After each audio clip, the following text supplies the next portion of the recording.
சொல்லுங்க. இந்த துறை சார்ந்த அமைச்சர் வந்து பார்க்கல. சேகர் பாபுக்கு இதுக்கு என்ன சம்பந்தம் இருக்குது? அறநிலைத்துறை தான் இதையும் பாக்குதா? குப்பைகள் தான் அறநிலைத்துறை இங்க வருதா? சொல்லுங்க. நேயத்தை கேட்டா அவங்களோட உட்காந்து தேநீர் சாப்பிட்டாரு, உங்களோட உட்காந்து சாப்பாடு சாப்பிட்டாரு. ஏங்க எங்களுக்கு நிரந்தர சாப்பாட்டுக்கு வழி சொல்லுனா நான் உங்களோட உட்காந்து சாப்பிட்டாருல, உங்களுக்கு டாட்டா காட்டினார்ல, இதெல்லாமா ஒரு பொறுப்புள்ள பதவி இருந்துகிட்டு பேசுற பேச்சா இது? பணியாளர்களை மிரட்டுவது, நீங்க வரலைன்னா வேற ஆளை வச்சு வேலை செய்யுங்கிறது, அது கொள்கை முடிவெடுத்தாச்சு, கொடுத்தது கொடுக்கறது தானே, மாற்ற முடியாதா? அதிமுக ஆட்சியில கொடுத்தாச்சு, பல மண்டலங்களே கொடுத்துட்டாங்க, 5-6 கொடுத்துட்டாங்க. நீங்க அப்ப என்ன பண்ணீங்கன்னா தெரிஞ்சுதானே நீங்க இந்த அறிக்கையை கொடுத்தீங்க? நீங்க வந்தா நாங்க மாத்துவோம் சொல்லி தானே சொன்னீங்க. அப்ப எப்படி வாக்குறுதி கொடுத்தீங்க? தெரியாம கொடுத்துட்டீங்களா? பெற்று வாக்குறுதிகளை, பொய்யான வாக்குறுதிகளை கொடுத்துட்டு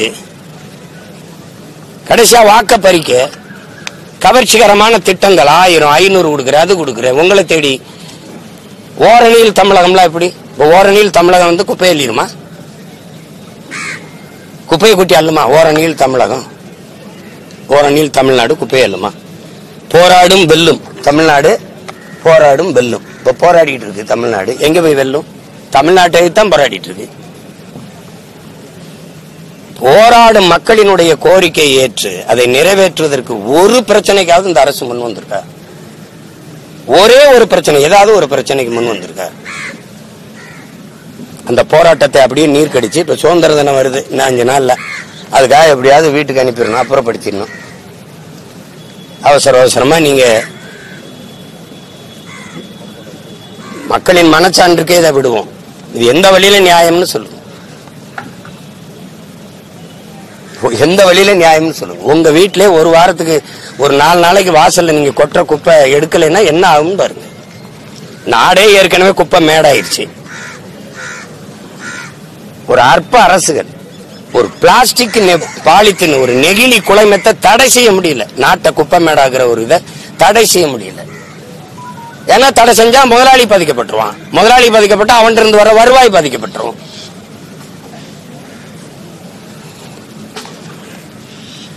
அவங்களுடைய கோரிக்கை மிக மிக நியாயமானது. அரசு அதை செவி சாய்க்கணும். காசு வருது, மற்றதுக்கெல்லாம் அப்படி காசு வருது. இப்போ ஓரணியில் தமிழ்நாடுன்னு வீடு வீடுக்கு டிஃபன் கரியர் கொடுக்கறது, வாட்ச் கொடுக்கறது, செல்போன் கொடுக்கறது, 1000 பணம் உரைக்கில போட்டு கொடுக்கறதுக்கு காசு எங்க இருந்து வந்துச்சு? தனியா அச்சிட்டுக்கிட்டீங்களா? எங்க இருந்து வந்தது? இவ்வளவு அக்கறையாவும் சிக்கனமாவும் நிர்வாகம் செய்யலாம். 10 லட்சம் கோடி கடன் கொண்டு போனீங்க. முன்னாள் நிதியமைச்சர் ஐயா பள்ளிவேல் தியாகராஜன் சொல்றாரு, மின்துறையிலையும் போக்குவரத்து துறையும் 1 லட்சம் கோடி, ஒவ்வொரு லட்சம் கோடி 1 லட்சம் கோடி 2 லட்சம் கோடி இழப்பு இருக்கு. இலவச பஸ் கேட்டோமா? நாங்க கேட்டோமா? அந்த கடனை காரணம் காட்டி முதலாளிகிட்ட கொடுத்துரு, தனியா முதலாளிக்கு. உனக்கு இழப்புல வர்றது முதலாளிக்கு எப்படி லாபத்துல போகுது? அரசுக்கு இழப்பில் போவது தனியார் முதலாளிக்கு எப்படி லாபத்துல வருது? இப்ப கொஞ்சம் கொஞ்சமா அதானி மீட்டர் ரீடிங், அதானி மின் கட்டணத்தை பதிவு எடுக்கிறது அதானிட்ட கொடுக்குது. அதானிட்ட கொடுத்தாச்சு. பல இடங்கள்ல மீட்டர், இந்த ரீடிங் மீட்டர் மேல அதானின்னு எழுதி இருக்குது. அவன் தான் மின் உற்பத்தி செய்யறான். சூரிய ஒளியில மின் பூங்கா, காற்றாலை, திருப்பி அவனே விண்டு மில்ல அவன் தானே போடுறான். இப்ப அவனே மின்சாரத்தை விற்பான். ஒரு யூனிட் மின்சாரம் 10-15 ரூபாய்னாலும் நீ வாங்கித்தாகணும். ஏன்னா இருட்டில் இருக்க முடியாதுல்ல. மிக அத்தியாவசியமான ஒன்றாக மின்சாரம் மாறிவிட்ட போது அது தனியாற்ற கொடுத்தா அவன் தீர்மானிக்கிறதான வேலை. இந்த அரசு எவ்வளவு பெரிய குப்பை, வீசி போன நாரி போன குப்பைங்கிறது, குப்பை அள்ளி தூய்மைப்படுத்தின மக்களை குப்பை மாதிரி ரோட்ல கொட்டி வச்சிருக்கிறதே சான்று. பாத்துக்கிறீங்க. ஒரு கவனம் இல்லது, ஒரு கவனம் இல்ல.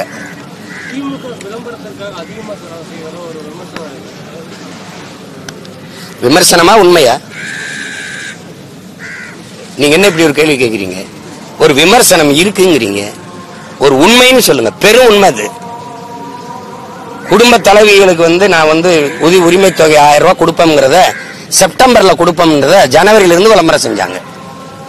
இப்ப உங்களுடன் ஸ்டாலின், வீடு தேடி அரசு, இதெல்லாம் இந்த நடந்து போகும்போது இந்த பெரிய பெரிய மெட்ரோ தூண்கள்ல நீங்க விளம்பரம் பாக்குறீங்களா இல்லையா? அதுக்கு எவ்வளவு கோடி செலவு பண்ணிருப்பீங்க? எவ்வளவு கோடி செலவு பண்ணிருப்பீங்க? நான் முதல்வன் திட்டம், அது என்ன முதல்வன்? நான் முதல்வன் என்னது? அதுல என்ன? உச்சரிக்கும் போது ஒவ்வொருத்தனுக்கும் நான் முதல்வன், ஓ நான் முதலமைச்சர் போல் இருக்கு, நான் முதல்வன், நான் முதல்வர் போல் இருக்குன்னு நினைச்சுக்க வேண்டியதான். இதுக்கு சேவை அரசியல் தெரியாது, செயல் அரசியல் தெரியாது. திராவிட கட்சிகள், இந்திய கட்சிகள் செய்தி அரசியல் மட்டும்தான் செய்யும். இது தேர்தல் அரசியல், கட்சி அரசியல் தான் செய்யும். மக்கள் அரசியல் செய்யாது, செய்யாது, செய்யாது. வெற்று வாக்குறுதிகளை கொடுத்து பசப்பிணிப்பு வார்த்தைகளை பேசி பேசி ஏமாற்றும். காதிலேயே தேன்களை ஊத்தும். தேனை குடம் கணக்கா, லிட்டர் கணக்கா தேனை காதிலே ஊத்தும். வாயில ஒரு சொட்டு கூட வைக்காது. இதுதான் இந்த ஆட்சி.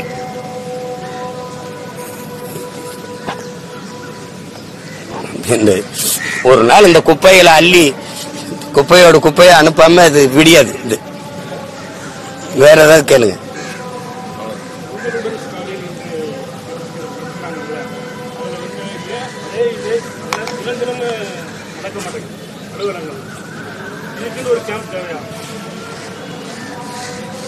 இதுக்கு நான் என்ன சொல்றது? அவர் தான் சொல்லணும்.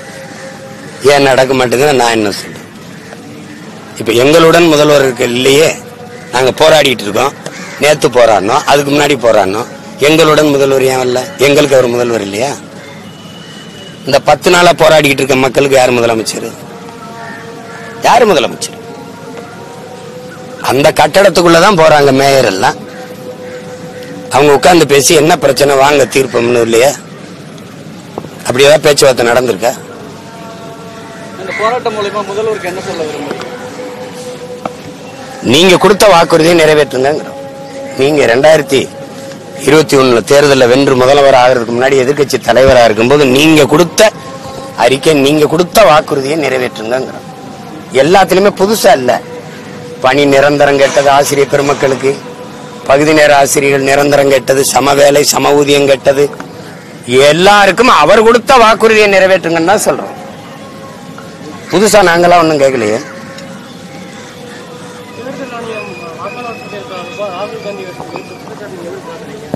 அது சரிதான், அது சரிதானே. அவர் தான் வலுவான ஆதாரங்களோடு தான் சொல்றாரு. அதை நம்ம மறுக்க முடியாதுல்ல. அது அந்த நிலைமை நாடெங்கிலும் பரவறதுக்கு முன்னாடி மக்கள் விழிப்புற்று எழணும், இல்லைன்னா கஷ்டம். இப்ப எங்களுக்கெல்லாம் இப்ப இந்த வட இந்தியர்கள் வாக்கு பெறுவது என்பது நாடற்றவர்களாக நாங்கள் விரைவில் ஆக்கப்படுங்கிறதுக்கு சான்றது. அது ஒண்ணும் பண்ண முடியாது. எதிர்த்து போராடி தான் தகர்க்கணும். அது அதிகாரத்தில் இருக்கவங்க கவலைப்பட மாட்டாங்க. ஏன்னா தமிழர் அரசு அதிகாரம் தான் அதை பத்தி கவலைப்படும். திராவிடர் அரசு கவலைப்படாது. ஏன்னா அவங்களுக்கு அதை பத்தி கவலை கிடையாது. அவங்களுக்கு மொழி அழிவதோ, நிலம் வளம் களவு போவதோ, மலை வெட்டப்படுவதோ, மணல் அள்ளி விற்கப்படுவதோ, நீர் உறிஞ்சப்படுவதோ, மீத்தேன் ஈத்தேன் என்று நச்சு திட்டங்களால நிலம் நஞ்சாவதோ, காற்று விஷமாவதோ, படிச்சுட்டு பிள்ளைகள் வேலை இல்லாம வெளியே நிக்கிறது. நான் ஒரு கேள்வி கேட்கிறேன். படிக்க போகும்போது தமிழ் மகனுக்கு புதுமை பெண்ணுக்கு 1000 ரூபாய் படிச்சு நின்று 3 ஆண்டு படிச்சு பட்டம் பெற்று நின்ற பிறகு 1000 ரூபாய் யாரு கொடுப்பா? படிச்சுட்டு வந்துட்டு 1000 ரூபாய் தானே. வேலை கொடுப்பீங்களா? கொடுத்திருந்தா 3500 இடத்துக்கு 13 லட்சம் பேர் என் வேலையில தேர்வு எழுதுறான் தமிழ்நாடு தேர்வாணையத்துல. அதுக்கு என்ன தீர்வு இருக்குது? அப்ப வாக்கை குறிவச்சேதான் நகர்றீங்க. மக்களின் வாழ்க்கை பற்றி ஒரு நொடி கூட சிந்திக்கிறது இல்லை. நீங்க ஒரு துளியும் சிந்திக்கிறது இல்லை. அதை பத்தி கவலையும் இல்லை உங்களுக்கு. திரும்ப திரும்ப ஓட்டையே குறி வச்சு நகர்றீங்க. நாட்டை பத்தி கொஞ்சம் கூட கவலைப்பட மாட்டேங்கிறீங்க. கவலைப்பட்டிருந்தா இவ்வளவு பிரச்சனைகள் பெரிய நிக்காது இல்ல. கடைசியா குப்பை அல்ற மக்கள் வீதியில வந்து போராட அளவு கொண்டு வந்துட்டீங்க. சிரிக்குது, உலகம் சிரிக்கும். சிங்கப்பூர் இப்படித்தான் பண்ணிட்டு இருக்குதா உலக நாடுகள் எல்லாம்? இங்க கேட்டா கியூபாவை காப்போம்னு முதல்வர் கம்யூனிஸ்ட் கட்சி எடுக்கிற போராட்டத்துக்கு கியூபாவுக்கு என்ன பிரச்சனை? எதுவும் பிரச்சனையா? சொந்த நாட்டு மக்கள் போராடுற மக்களை காப்பாற்ற முடியல. கைது பண்ணிட்டு போறான். தினம் மீனவன 14 பேர் 20 பேர். அதை தடுக்க முடியல. கடுதல் எழுதிட்டு இருக்காப்ல. கியூபாவை காக்க போறான். நீங்க காப்பாற்ற போற கியூபா அப்படித்தான் வச்சிருக்கா? பள்ளிக்கூடத்தை தனியார் கொடுத்திருக்கா? கல்விய மருத்துவத்தை தனியார் கொடுத்திருக்கா? போக்குவரத்தை தனியார் தான் நடத்துறானா?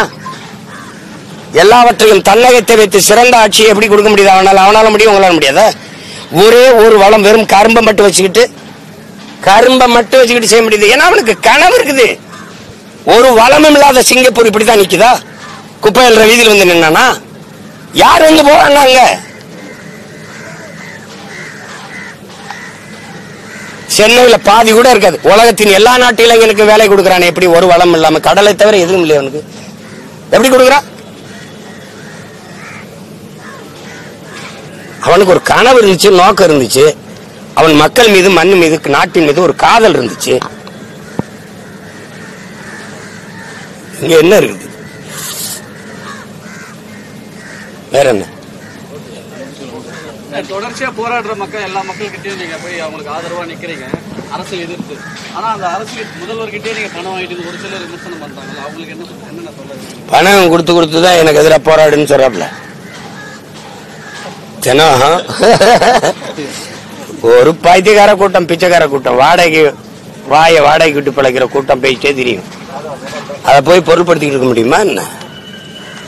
RSS ஏத்தீங்கன்னா திமுக காசு வாங்குறது, திமுக ஏத்தீங்கன்னா RSS பிஜேபி காசு வாங்குறது. வாங்கி திண்டு பழகிட்டாங்கல்ல, அதனால எல்லாரையும் அவங்கள மாதிரியே நினைக்கிறது. நாய் நக்கி திங்கிற நாய்கள் வேட்டையாடி சாப்பிடுற புளியை பார்த்து என்ன தெரியும் அவனுக்கு? வேட்டையாடி சாப்பிடுற புளியை பார்த்து நக்கி திங்கிற நாய்களுக்கு என்ன தெரியும்? அது வாட்டுக்காக பேசிட்டு இருப்பாங்க. வேற ஏதாவது